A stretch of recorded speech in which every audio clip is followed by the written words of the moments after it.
सामान्य हिंदी में आज अलंकार के बारे में पढ़ेंगे। देखिए, अलंकार का मतलब क्या होता है। अलंकार का मतलब होता है जैसे व्यक्ति अपना शोभा बढ़ाने के लिए आभूषण का प्रयोग करता है, उसी प्रकार काव्य अपना शोभा बढ़ाने के लिए अलंकार का प्रयोग करता है।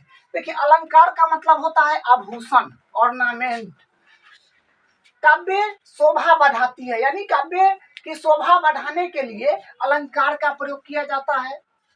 उसके बाद है प्रवर्तक आचार्य भामह।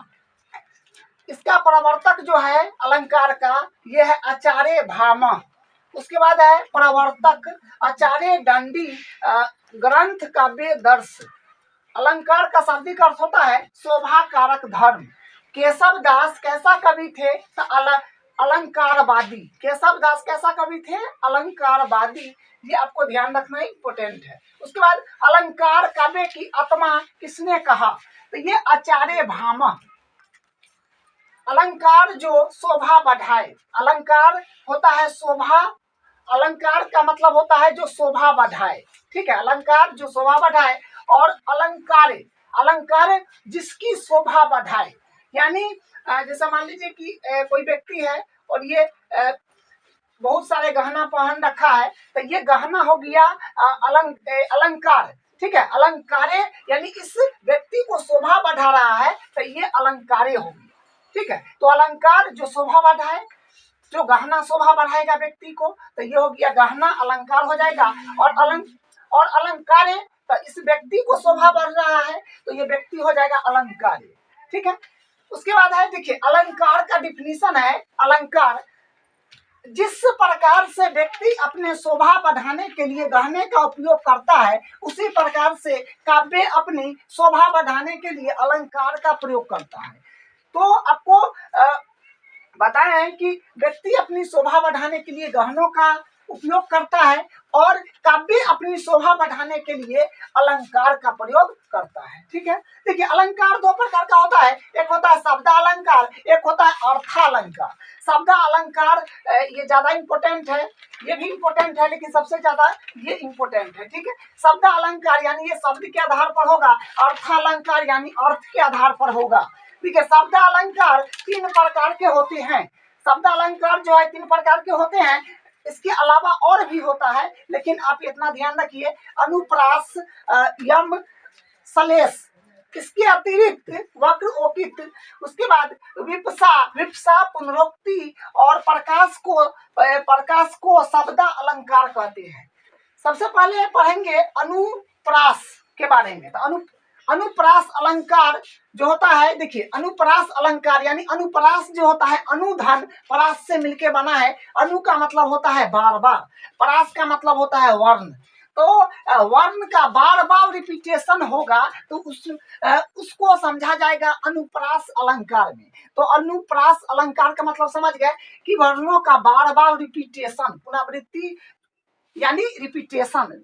देखिए, जहां समान वर्णों की आवृत्ति बार बार हो, वहां अनुप्रास अलंकार होता है। उदाहरण है पहला, तरनी तनुजा तट तमाल तरुवर बहु खाछाएं। तो देखिए, यहाँ पर है बार बार जो है ये क्या है, आवृत्ति हुआ है, इसलिए इसको बोलेंगे अनुप्रास अलंकार। इसका दूसरा है बंदव गुरु पद पयूम परासा सुधी सुबास परस अनुरागा। तो इसमें देखिए जो है सब जितना शब्द बार बार रिपीट होता है, जैसे ये सब जो है ये आपका अनुप्रास अलंकार इसमें है, ठीक है। अनुप्रास अलंकार के भी 5 भेद होता है। जैसे पहला है छेका अनुप्रास, उसके बाद दूसरा है वृत्त्या अनुप्रास, तीसरा है लाटा अनुप्रास, चौथा है श्रव्य अनुप्रास, 5वां है अंत्य अनुप्रास। यानी अनुप्रास के भी 5 भेद होता है, जिसमें पहला है छेका अनुप्रास। वह अनुप्रास जहां पर एक या अनेक वर्णों की स्वरूप व क्रम से एक ही बार आवृत्ति हो, अर्थात वह वर्ण क्रम 2 बार आए, ठीक है। जैसे देखिए, कहने का मतलब छेका अनुप्रास में क्या होगा कि वह अनुप्रास जहां पर एक या अनेक वर्णों की स्वरूप व क्रम से एक ही बार आए, अर्थात वह वर्ण क्रम 2 बार आए। जैसे देखिए इसका एग्जाम्पल है बंदौ गुरु पद पदुम परागा सुकवि सुबाह सरल अनुरागा। तो देखिए इसमें जो है देखिए प प ये रिपीटेशन हो रहा है, इसमें देखिए सौ रिपीटेशन हो रहा है। उसके बाद देखिए दूसरा है इसका कानन कठिन भयंकर भारी मोहन मर्ती सवार सुरती नैग बने विशाल। ये यहाँ पे क का जो है आ रहा है, म भी रिपीटेशन हो रहा है। तो इसमें जो होता है यहाँ बोला है ना वर्ण क्रम 2 बार आए, कम से कम 2 बार आए, ठीक है। इसका दूसरा है वृता अनुप्रास, जहाँ पर एक या अनेक वर्णों की अनेक बार आवृत्ति हो।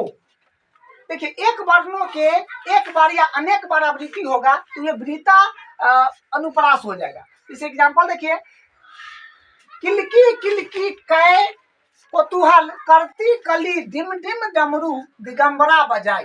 देखिए यहाँ पर क्या है कि क देखिए ये क्या है जो है क है, ये इसका बार बार वर्ण का रिपीट हुआ है तो ये हो जाएगा आपका वृता अनुप्रास, ठीक है। उसके बाद तीसरा है, यहाँ से तीसरा में है लाटा अनुप्रास।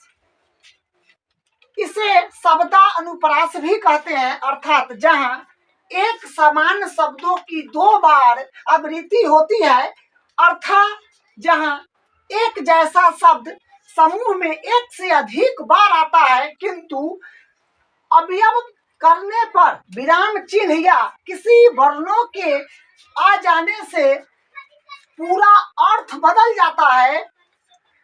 देखिए उदाहरण है रोको मत जाने दो, रोको मत जाने दो। देखिए यहाँ पर समझना है, देखिए यहाँ पर विराम चिन्ह का कितना ज्यादा इम्पोर्टेंस है।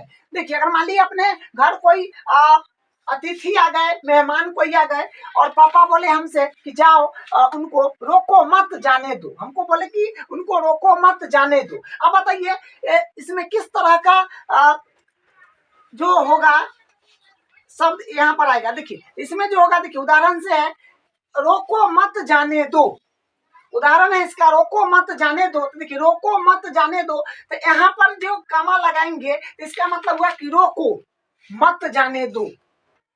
यहाँ पर कामा लगाने का मतलब क्या हो गया कि रोको मत जाने दो, रोको मत जाने दो।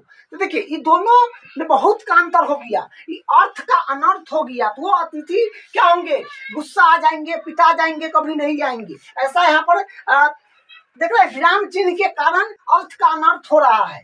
यहाँ पर क्या है, रोको मत जाने दो, रोको मत जाने दो यानी रोको अभी मत जाने दो, अभी नहीं जाने दो, यानी खाना उना खा लेंगे तो जाएंगे। यहाँ पर क्या है, रोको मत जाने दो। दोनों का अर्थ क्या है, यहाँ पर रोको मत जाने दो, यहाँ पर क्या है, रोको मत जाने दो, ठीक है। तो यहाँ पर अर्थ का अनर्थ हो जाता है। देखिए कामा का कितना बड़ा इंपॉर्टेंस है, ठीक है। और वो मेहमान गुस्सा हो जाते हैं, मतलब बहुत ज्यादा समस्या हो जाता। इसका दूसरा है पुत कपुत्तो का धन संचय, पुत सपुत्तो का धन संचय। तो देखिए कपुत का मतलब होता है बुरा, कपुत का मतलब बुरा। अगर पुत्र जो है अगर बुरा है तो धन संचय करके साहित्य के जमा करके क्या होगा, कुछ नहीं होगा, क्योंकि वो गाजा भांग पी जाएगा, दारू शराब में उड़ा देगा, ठीक है। तो ये हो गया।